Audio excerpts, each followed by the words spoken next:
السلام عليكم ورحمة الله وبركاته. الحمد لله نحمده ونستعينه ونستغفره ونعوذ بالله من شرور أنفسنا ومن سيئات أعمالنا. من يهده الله فلا مضل له ومن يضلله فلا هادي له.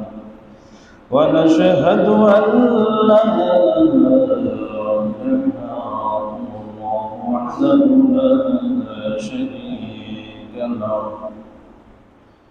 الذي أرسله بالحق بشيرا ونذيرا ودعاء إلى الله بإذنه وسراجا منيرا. فقد قال الله تعالى في كلامه المجيد والقرآن الحميد: أعوذ بالله من الشيطان الرجيم. بسم الله الرحمن الرحيم. وما أمروا إلا ليعبدوا الله مخلصين له الدين حنفاء ويقيموا الصلاة ويؤتوا الزكاة وذلك دين قيما. وعن النبي صلى الله عليه وسلم عن عمر بن الخطاب رضي الله تعالى عنه قال: سمعت رسول الله صلى الله عليه وسلم يقول: إنما الأعمال بالنيات وإنما لكل امرئ ما نوى. فمن كانت هجرته إلى الدنيا يصيبها وامرأة ينكحها فهجرته إلى ما هاجر إليه. إن الله وملائكته يصلون على النبي يا أيها الذين آمنوا صلوا عليه وسلموا تسليما. اللهم صل على سيدنا مولانا محمد وعلى آل سيدنا مولانا محمد. সবাই বলি আল্লাহুম্মা সাল্লি আলা مولانا محمد وعلى آل سيدنا مولانا محمد. তুমি দয়া করো নসিব করো মদিনা। তুমি দয়া করো নসিব করো মদিনা। নিজেকে না দেখাইয়া কবর দেশে নিও না। আল্লাহুম্মা সাল্লি আলা مولانا محمد وعلى آل سيدنا مولانا محمد. لا إله إلا الله لا إله إلا الله لا إله إلا الله لا إله إلا الله محمد رسول الله সাল্লাল্লাহু আলাইহি ওয়াসাল্লাম। আলহামদুলিল্লাহ, সমস্ত প্রশংসা আল্লাহর, যে মহান মালিক আমাদেরকে আজকের এই জুমার দিনে,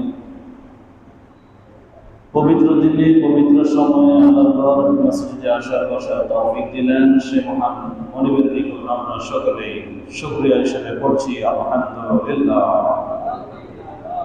সবাই ভালো আছেন তো? সবাই ভালো আছেন তো? আলহামদুলিল্লাহ। ভালো রাখার মালিক ভালো রাখার মালিক সম্মানিত মুসলিম করুন। আমরা আজকের পর্যায়ে যে বিষয় নিয়ে আলোচনা করব সেটা হলো নেক কাজে ইখলাসের গুরুত্ব। নেক কাজে ইখলাসের গুরুত্ব। ইখলাস খুবই গুরুত্বপূর্ণ একটা জিনিস। ইখলাস শব্দটা আরবি শব্দ। ইখলাস শব্দটা আরবি শব্দ। এর শাব্দিক অর্থ হল একাগ্রতা, আন্তরিকতা, মহাব্বত, ভালোবাসা। আন্তরিকতা, একাগ্রতা, একনিষ্ঠতা এবং যেই আমলটা একমাত্র আল্লাহর সন্তুষ্টির উদ্দেশ্যেই করা হয় তাকেই বলা হয় কি? ইখলাস। মানুষের প্রকাশ্য অপ্রকাশ্য, ভেতরের এবং বাহিরের, মানুষের প্রকাশ্য অপ্রকাশ্য যে কোনো ইবাদতে অন্তরের সাথে বাহ্যিক আমলের সাথে যদি মিল হয়, অন্তরের সাথে আর আমলের সাথে যদি কোনো মিল হয়, আল্লাহ তাআলা সে আমলটা খুবই তাড়াতাড়ি গ্রহণ করে নেয়। আল্লাহু আকবার। অর্থাৎ আমরা নামাজ পড়লাম, আমরা নামাজে দাঁড়ালাম, মানুষ দেখতেছে যে আমরা নামাজ পড়ি, আমি নামাজ পড়ি, আপনি নামাজে দাঁড়ালেন, দেখা যায় আপনি নামাজে আছেন, কিন্তু আমার মন, আপনার মন যদি এই মসজিদে এই নামাজের ভিতরে না থাকে, সেই আমলটা আল্লাহর দরবারে কবুল হয় না। যেই আগ্রহ সহকারে আমল করা হয়, যে একটা ভালোবাসা নিয়ে এই ইবাদতগুলো করা হয়, যে একটা আন্তরিকতা নিয়ে আমল করা হয়, ইবাদত করা হয়, সেটাকেই বলা হয় ইখলাস। আল্লামা জুরজানি বলেন যে মানবাত্মার দূষিত হৃদয়কে, একজন মানুষের দূষিত আত্মাকে পরিপূর্ণ পরিশুদ্ধ করার জন্য যেই ঈমান, যাবতীয় ময়লা আবর্জনা থেকে পরিষ্কার করার জন্য যে মন, যে আন্তরিকতা, সেটার নামই হলো ইখলাস। একজনে মসজিদ বলেন, মাদ্রাসা বলেন, যে কোনো প্রতিষ্ঠান বলেন, মনে করেন 50,000 টাকা দিল। যিনি দিল, ওই অনুষ্ঠানের মাইকে ওনার নাম কয়েকবার বলা হয় নাই। কেন ওনার নাম বলা হয় নাই বারবার করে? যে অমুক নেতার আগমন, অমুক নেতা এত টাকা দিল, মার হাবা।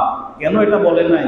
এই কারণে আমার দেখা মতো অনেক অনুষ্ঠান খণ্ড করে ফেলছে নেতায়, যে কেন তার নাম বলা হয় নাই, কেন তার নাম এই অনুষ্ঠানে বলা হয় নাই, কেন তার নাম এই যে পোস্টারের মধ্যে দেয়া হয় নাই। আমি যে 50,000 টাকা দিলাম, 20,000 টাকা দিলাম, আমার নাম কই? তাহলে বোঝা যায় আপনি যে দানটা করলেন এটার মধ্যে ইখলাস ছিল না। ছিল না। মহান রব বলেন, ওয়ামা উমিরু ইল্লা লিয়াবুদুল্লাহা মুখলিসিনা লাহুদ-দীন হুনাফা ওয়া ইউকিমুস সালাতা ওয়া ইউতুজ যাকাত ওয়া যালিকা দীনুল কাইয়্যিমা। আল্লাহু আকবার। আল্লাহ তাআলা পবিত্র কোরআনের সূরাতুল বাইয়িনার ৫ নং আয়াতে ইরশাদ করেন, শুনে রাখো ও পৃথিবীর মানুষেরা, ওয়ামা উমিরু ইল্লা লিয়াবুদুল্লাহা মুখলিসিনা লাহুদ-দীন। ও পৃথিবীর মানুষেরা, আমি তোমাদেরকে আদেশ করছি, ওয়ামা উমিরু, আমি একমাত্র তোমাদেরকে আদেশ করছি, ইল্লা লিয়াবুদুল্লাহা, আল্লাহর ইবাদত করার জন্য, ইল্লা লিয়াবুদুল্লাহা, একমাত্র ইখলাসের সাথে, আন্তরিকতার সাথে, একাগ্রতার সাথে। কিভাবে? আন্তরিকতার সাথে তোমাদেরকে আমল করার জন্য আল্লাহর কাছ থেকে অর্ডার। কার অর্ডার? যেই কোনো আমল করার জন্য আন্তরিকতা সহকারে সে আমল করা, এটা কার অর্ডার? আল্লাহর অর্ডার। আল্লাহ তাআলা বলেন, শুধু তাই নয়, ওয়া ইউকিমুস সালাতা ওয়া ইউতুজ যাকাতা, তোমরা যখন নামাজ কায়েম করবে, তোমরা যখন নামাজ আদায় করবে, সেই নামাজটাও যেন ইখলাসের সাথে হয়, সেই নামাজটাও যেন আল্লাহর সন্তুষ্টির উদ্দেশ্যে হয়ে থাকে। শুধু তাই নয়, ওয়া ইউতুনাজ যাকাত, তোমরা যখন যাকাত দান করবে, তোমরা যখন যাকাতের অর্থ গরিবের মাঝে বন্টন করবে, যাকাতের অর্থটাও যেন আল্লাহর সন্তুষ্টির উদ্দেশ্যে দিয়ে থাকো। একমাত্র আল্লাহর সন্তুষ্টির উদ্দেশ্যেই জাকাতের পয়সাটা গরিবের হাতে দেয়া লাগবে। আপনি যদি জাকাতের অর্থ মানুষকে দেন, যে মানুষ আমাকে দানশীল বলবে, মানুষ আমাকে দানশীল বলবে, মানুষ আমাকে ভালো মানুষ বলবে, মানুষ আমাকে জাকাত আদায় করে বলবে, আল্লাহ তাআলা বলেন এইরকম যদি হয়ে থাকে সেই রকম আমল আল্লাহ তাআলা কবুল করবেন।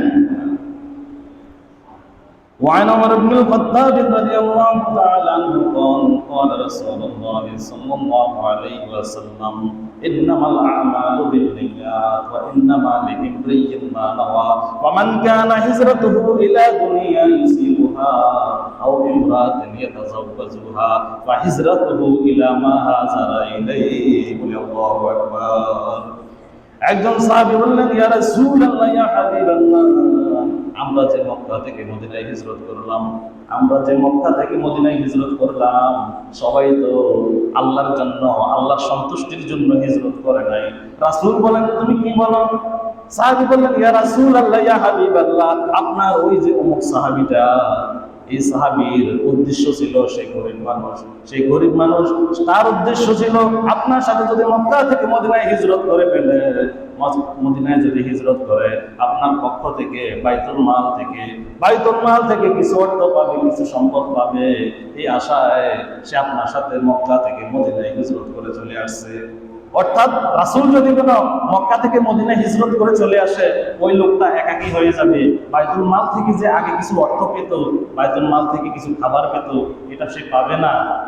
তখন বললো যে, সাহাবী বললো, ইয়া রাসূলুল্লাহ, তার মনে তো ছিল ওইটা। আরেক সাহাবী বললেন, ইয়া রাসূলুল্লাহ, ইয়া হাবিবাল্লাহ, আমি দেখেছি আপনার ওই যে অমুক সাহাবীটা, অমুক সাহাবীর সাথে ওই মহিলা সাহাবী তার বিয়ের কথাবার্তা হচ্ছিল, তার বিয়ের কথাবার্তা হচ্ছিল। এই বিয়ের না হওয়ার আগেই, বিয়ের কাজ সম্পন্ন হওয়ার আগেই হিজরতের ঘোষণা চলে আসলো। তারা মক্কা থেকে মদিনায়, ওই মহিলা সাহাবী মক্কা থেকে রাসূলের সাথে, রাসূলের যে সাহাবীদের সাথে মক্কা থেকে মদিনায় হিজরত করে চলে যায়। সাহাবী বলে, ইয়া রাসূলুল্লাহ, ইয়া হাবিবাল্লাহ, ওই যে মহিলার দেখা দেখি ওই পুরুষ লোকটাও তো মক্কা থেকে মদিনায় হিজরত করে চলে আসলো, তাহলে ওই লোকটা তো আল্লাহর সন্তুষ্টির জন্য হিজরত করে নাই। বিশ্বনবী জনাবে মুহাম্মদুর রাসূলুল্লাহ সাল্লাল্লাহু আলাইহি ওয়াসাল্লাম ইরশাদ করেন, ইন্নামাল আমালু বিন্নিয়াত, ব্যক্তি যে নিয়তে যে আমল করে, কর্মের ফল নিয়তের উপর নির্ভরশীল। অর্থাৎ কর্মা যে কাজটাই করবেন, আপনার অন্তরের মধ্যে নিয়ত যেটা থাকবে, ওই অনুযায়ী আল্লাহ তাআলা কি করবেন? আল্লাহ তাআলা আপনাকে পুরস্কার দান করবেন। আল্লাহর রাসূল সাল্লাল্লাহু আলাইহি ওয়াসাল্লাম বলেন, ওয়া ইন্নামা লিকুল্লি ইমরিইন মা নাওয়া, ব্যক্তি যেই উদ্দেশ্যে যে নিয়তে হিজরত করেছে আল্লাহ তাআলা তাকে কি করবেন? ওই অনুযায়ী তাকে পুরস্কার দান করবেন। ফামান কানাত হিজরাতুহু ইলা দুনিয়া ইউসিবুহা আও ইমরাতিন ইয়াতাযাওয়াজুহা ফাহিজরাতুহু ইলা মা হাজারা ইলাইহি। রাসূল সাল্লাল্লাহু আলাইহি ওয়াসাল্লাম বলেন, কেউ যদি দুনিয়ার অর্থ সম্পদ পাওয়ার জন্য আমার সাথে হিজরত করে, তাহলে আল্লাহ তাআলা তাকে ওই অর্থ সম্পদ দিবেন, কিন্তু আল্লাহর সন্তুষ্টি সে পাবে না। ওমান কানাত হিজরাতুহু ইলা দুনিয়া ইউসিবুহা আও ইমরাতিন ইয়াতাযাওয়াজুহা ফাহিজরাতুহু ইলা মা হাজারা ইলাইহি। কোন ব্যক্তি যদি কোন মহিলাকে পাওয়ার জন্য আমার সাথে হিজরত করে, সে ওই মহিলাকেই পাবে, কিন্তু আল্লাহ সন্তুষ্টি পাবে না। সুতরাং যেই কোনো কাজ করার জন্য একমাত্র প্রথম শর্তই হলো ইখলাস, অন্তর থেকে নিয়ত থাকা, আপনার নিয়ত পরিশুদ্ধ থাকা লাগবে। আমাদের নিয়তটা পরিশুদ্ধ থাকা লাগবে। নবীরা বলতেন, ইয়া ও পৃথিবীর মানুষেরা শুনে রাখো, ও আমার উম্মতেরা শোনো, ইন্নামা নুতি'মুকুম, আমরা যে তোমাদেরকে খাওয়াই, আমরা যে তোমাদেরকে দান করি, আমরা যে তোমাদেরকে বিভিন্ন উপহার সামগ্রী দেই, এটা বাহাবা পাওয়ার জন্য নয়, এটা বাহাবা পাওয়ার জন্য নয়, লিওয়াজহিল্লাহ, একমাত্র আল্লাহর সন্তুষ্টির জন্য আমরা তোমাদেরকে খাদ্য এবং পানীয় দিয়ে থাকি। লা নুরিদু মিনকুম জাযা, লা নুরিদু মিনকুম জাযা, আমরা তোমাদের কাছ থেকে কোনো প্রতিদান আশা করি না, আমরা তোমাদের কাছ থেকে কোনো পুরস্কার আশা করি না। ওয়ালা শুকুরা, এবং আমরা যে তোমাদেরকে বিভিন্ন জিনিস দান করলাম, তোমাদের বিপদের সময় বিভিন্ন জিনিস দিলাম, এর জন্য তোমাদের কোনো কৃতজ্ঞতাও আমরা আশা করি না। বিশ্বনবী জনাবে মুহাম্মদুর রাসূলুল্লাহ সাল্লাল্লাহু আলাইহি ওয়াসাল্লাম ইরশাদ করেন, কিয়ামতের ময়দানে সর্বপ্রথম এক ব্যক্তিকে ডাকা হবে। কোন ব্যক্তিকে ডাকা হবে? একজন শহীদ, যিনি আল্লাহর রাস্তায় জীবন দিয়ে শহীদ হয়ে গেছেন, এমন একজন ব্যক্তিকে ডাকবেন। إن أول الناس يقضى يوم القيامة عليه رجل استشهد فأوتي به فعرفه نعمته فعرفها। এমন একজন ব্যক্তিকে ডাকবেন যে, ওই আসো, ওই তুমি না শহীদ হয়েছো, আসো এদিকে আসো। লোকটাকে ডাকা হবে, فأوتي به فعرفه نعمته فعرفها। আল্লাহ তাআলা ওই ব্যক্তিকে সামনে ডেকে বলবেন, আচ্ছা শোনো শোনো, আমি যে তোমাকে এই এই ভালো জিনিস দিলাম, এই এই নিয়ামত দিয়ে ধন্য করলাম, এত সুন্দর চেহারা দিলাম, এত টাকা পয়সা দিলাম, তুমি কি এই নিয়ামতের কথা স্বীকার করো? লোকটা বলবেন ফাহা, লোকটা বলবেন যে হ্যাঁ, আপনি তো এগুলো দিয়েছেন। আমি যে তোমাকে এত সুন্দর চেহারা দিলাম, দেহ অবয়ব দিলাম, এত শক্তি জৌলুস দিলাম, ফামা আমিলতাহা, তুমি কোন কাজে এটা ব্যয় করেছিলে একটু বলো তো। লোকটা বলবেন কাতালতু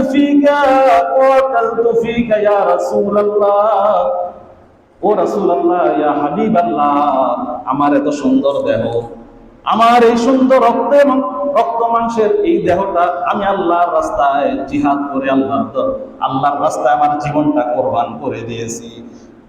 তখন আল্লাহ তাআলা বলবেন, ওয়ালা কাযাবতা, ও মিথ্যাবাদী, তুমি মিথ্যা কথা বলেছো, তুমি মিথ্যা কথা বলেছো, তুমি আমার সন্তুষ্টির জন্য তোমার জীবনটা আল্লাহর রাস্তায় উৎসর্গ করো নাই। তুমি বাহাবা পাওয়ার জন্য তোমাকে মানুষ শহীদ বলবে, তুমি এই নাম কামাইয়ের জন্য তুমি জিহাদের ময়দানে গিয়েছিলে, তোমার অন্তরে আমার সন্তুষ্টির যে ব্যাপারটা এটা ছিল না, সুতরাং তুমি মিথ্যা কথা বলো না। আল্লাহ রাসূল সাল্লাল্লাহু আলাইহি ওয়াসাল্লাম বলেন, এরপর এই লোকটাকে আল্লাহর অর্ডার মতো আল্লাহর ফেরেশতারা, আযাবের ফেরেশতারা তার পা দুইটাকে উপর দিকে তুলে ফেলবেন। কি করবেন? পা দুইটা উপরের দিকে তুলে বলবেন, এবার কি করো? সুম্মা উমরা বিহি ফাসুহিবা আলা ওয়াজহিহি, এবার বলবেন তুমি তোমার মুখ দ্বারা হাঁটো। পাগুলা উপরের দিকে দিয়ে ফেলবেন, এবার বলবেন যে তুমি তোমার মুখ দিয়ে এইভাবে হাঁটতে হাঁটতে ওয়াজহিহি হাত্তা উলকিয়া ফিন্নার, বলা হবে এইভাবে তাকে তার মুখ দিয়ে হাঁটাতে হাঁটাতে, এইভাবে হাঁটাতে হাঁটাতে, অর্থাৎ কষ্ট দিতে দিতে, অনেক ভয়াবহ কষ্ট দিতে দিতে আল্লাহ তাআলা তাকে উলকিয়া ফিন্নার, তাকে জাহান্নামে নিক্ষেপ করবেন। বলি নাউযুবিল্লাহ। এখন বলতে পারেন, মানুষ মুখ দিয়ে হাঁটবে কি করে? প্রশ্ন আসে কিনা, মানুষ মুখ দিয়ে হাঁটে কিভাবে? যেই রব কোনো কিছু ছাড়াই পা দ্বারা হাঁটাইতে পারে, পা দ্বারা হাঁটাতে আমাদেরকে পারে, সেই রব কিয়ামতের ময়দানে মুখ দিয়ে হাঁটাতে পারবেন। যার পা নাই সেও তো হাঁটে, তাই কি বলেন? যার পা নাই সে হাঁটে না? হাঁটে তো। সেদিন অটোমেটিক দেখবেন যে হাঁটা শুরু করবে। এরপর একজন দ্বীনি আলেম, শিক্ষা গ্রহণকারী একজন লোককে আনা হবে, একজন আলেমকে আনা হবে, একজন শিক্ষিত লোককে আনা হবে, সামনে আনা হবে। ওয়ারাজুলুন তাআল্লামাল ইলমা ওয়া আল্লামাহু ওয়া ক্বরাআল কুরআন, এমন একটা ব্যক্তিকে আনা হবে যে দ্বীনি আলেম শিক্ষা গ্রহণ করেছে, ওয়া আল্লামাহু, এবং দ্বীনি আলেম মানুষদেরকে শিক্ষা দিয়েছে, ওয়া ক্বরাআল কুরআন, মানুষদেরকে কোরআনের এবং হাদিসের শিক্ষা তালিম দিয়েছে। ফাআরাফাহু নি'মাহু ফাআরাফাহা ক্বালা ফামা আমিলতা ফিহা, এবার তাকে প্রশ্ন করা হবে, আল্লাহ তাআলা তাকে জিজ্ঞেস করবে, ও বান্দা, তোমাকে যে আমি এই এই নিয়ামত দিয়েছি, হাজার হাজার মানুষ থেকে বাছাই করে তোমার সম্প্রদায়ের মধ্যে, তোমার গ্রামের অনেক মানুষের মধ্যে আমি তোমাকে শিক্ষিত করেছি, তুমি কি এটা মানো? তুমি কি সেই নিয়ামতের কথা স্বীকার করো? করি। আল্লাহ তাআলা আবার বললেন, ফামা আমিলতা ফিহা, তাহলে তুমি আমার জন্য কি করেছো? আমি তো তোমার জন্য কত কাজ করেছি, আমি তো তোমাকে এত এত নিয়ামত দিয়েছি, তুমি আমার জন্য কি করলা? তখন লোকটা বলবেন, ক্বালা ফামা আমিলতা ফিহা তাআল্লামতুল ইলমা ওয়া আল্লামতুহু ওয়া ক্বরাআতু ফীকাল কুরআন।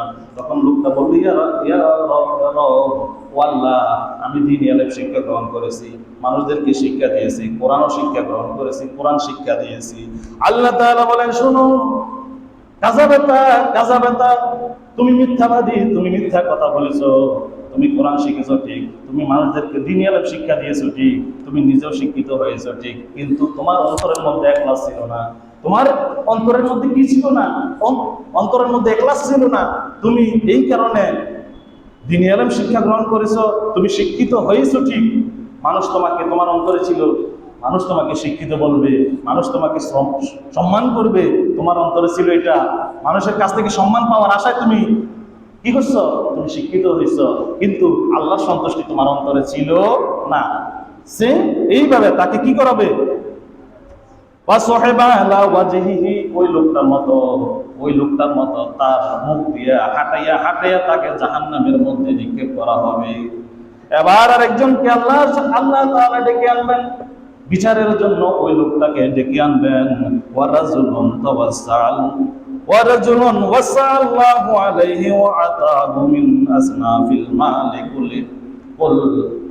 এবার একজন মানুষকে নিয়ে আসবেন, সে লোকটা হলো সমাজের দানশীল মানুষ, নেতা, সমাজের দানশীল নেতা। কিছু কিছু দেয়, যা তার কাছে গেলে কিছু না কিছু দেয়, কিন্তু দেয় ঠিক আছে, কিন্তু তার অন্তরের ভাবটা হলো মানুষ আমাকে দানশীল বলবে, মানুষ আমাকে টাকাওয়ালাও বলবে। নেককার বান্দা যারা, তারা মানুষের সামনে এটা বেশি প্রকাশ করে দেয় না। নেককার বান্দারা কি করে না? প্রকাশ করে দেয় না। আল্লাহ রাসূল সাল্লাল্লাহু আলাইহি সাল্লাম একটা হাদিসের মধ্যে বলেন যে আল্লাহর আরশের নিচে যে 7 শ্রেণীর মানুষ ছায়া পাবে, তাদের মধ্যে একজন হলো মানুষদেরকে দান করে, ডান হাতে দেয়, বাম হাত জানে না। মানে এত গোপনে দেয়, এই হাতে দিল এই হাতে জানে না, এই হাতে দিল এই হাতে জানে না। অর্থাৎ গোপনের দানটাই আল্লাহ তাআলা কি করে? আল্লাহ তাআলা পছন্দ করে। আল্লাহ তাআলা বলবেন ফাউতিয়া বিহি ফাআরাফাহু, তখন ওই লোকটাকে ডেকে আনা হবে, ডাকা হবে। ফাউতিয়া বিহি ফাআরাফাহু নি'মাহু ফাআরাফাহা ওয়া লাফামা আমিলতা। আল্লাহ তাআলা বলবেন, ও বান্দা, তোমাকে আমি এই সম্পদ দিলাম, এত এত টাকার মালিক বানালাম, এত এত সম্মান দিলাম, এত সম্পদ দিলাম, তুমি কি করো? ফামা আমিলতা, তুমি কি করেছো এই সম্পদ, এত টাকা পয়সা তুমি কি করেছো? লোকটা বলবে ওয়ালামা তারাকতু ফি সাবিলিন ওয়ালামা তারাকতু ফি সাবিলিন তাহাব্বু আই ইউনফাকা ফিহা ইল্লা আনফাকতু ফিহা লাক। ওয়াল্লাহ, তোমার সন্তুষ্টির জন্য, গরিব দুঃখীদের দুঃখ মোচন করার জন্য আমি ওই অর্থ থেকে অনেক টাকা পয়সা মানুষের মাঝে ব্যয় করেছি। আল্লাহ তাআলা বলবেন কাযাবাতা, মিথ্যাবাদী, মিথ্যা কথা বলেছো তুমি, তোমার মনে এটা ছিল না, তোমার মনে ছিল ওয়াজাওয়াদ, তোমার মনের মধ্যে ছিল যে তুমি খ্যাতি লাভ করবা, তোমার মনের মধ্যে ছিল খ্যাতির মোহ, যে মানুষ তোমাকে দানশীল বলবে, মানুষ তোমাকে কি বলবে? দানশীল বলবে। আল্লাহ তাআলা বলবেন, ও যাও, তাকে টেনে হিঁচড়ে তাকে জাহান্নামের দিকে তাকে নিয়ে যাও। সুতরাং যে কোনো আমলের ক্ষেত্রে আমাদের কি করতে হবে? আমাদের সর্বশেষ কথা হলো ইখলাসের সাথে করা লাগবে। আমাদের অন্তর থেকে, আমি নামাজ পড়ি, দান সাদাকা করি, মহব্বত করি, আরেকজনকে মহব্বত করি, সবটাই হওয়া লাগবে অন্তর থেকে। একমাত্র লিল্লাহিয়াত, একমাত্র আল্লাহর সন্তুষ্টির উদ্দেশ্যেই যদি আমরা আমল করতে পারি, সেটার মধ্যেই বরকত। রব্বুল আলামিন বলেন, ইন্নাল্লাহা লা ইয়ানজুরু ইলা সুওয়ারিকুম ওয়ালা ইয়ানজুরু ইলা আমওয়ালিকুম ওয়ালাকিন্না ইয়ানজুরু ইলা কুলুবিকুম। মহান রব বলেন, শুনে রাখো পৃথিবীর মানুষেরা, আল্লাহ তাআলা তোমাদের চেহারার দিকে তাকান না, কে কার চেহারা সুন্দর, কার চেহারা অসুন্দর, কে ধনী, কে গরিব, আল্লাহ তাআলা এই সমস্ত ব্যাপারের দিকে তাকান না। ওয়ালাকিন ইয়ানজুরু ইলা কুলুবিকুম, আল্লাহ তাআলা তোমাদের কলবের দিকে তাকায়, তোমার অন্তরের দিকে তাকায়, তোমার মন পরিষ্কার আছে কিনা, তুমি অন্তর থেকে ইবাদত করো কিনা, তুমি অন্তর থেকে মানুষের মাঝে দান সাদাকা করো কিনা, আল্লাহ তাআলা তোমার অন্তরটাই ভালো করে দেখেন। বলে আল্লাহু আকবার। আল্লাহ রাসূল সাল্লাল্লাহু আলাইহি ওয়াসাল্লাম বলেন, মান কানা আরাদাল আখিরা সাআলাহা সাইয়ুহা ওয়া হুয়া মুমিন ফাউলাইকা কানা সাইয়ুহুম মাশকুরা। মহান রব বলেন, মান কানা আরাদাল আখিরা, কেউ যদি আখিরাত অর্জন করতে চায়, আখিরাতের ফল পেতে চায়, আখিরাতের যদি সে কল্যাণ পেতে চায়, সে যেন কি করে, সাআ লাহা সাইহা, সে কি করে, সে আখিরাতের ফল পাওয়ার জন্যই সে সর্বাত্মক চেষ্টা করতে থাকে।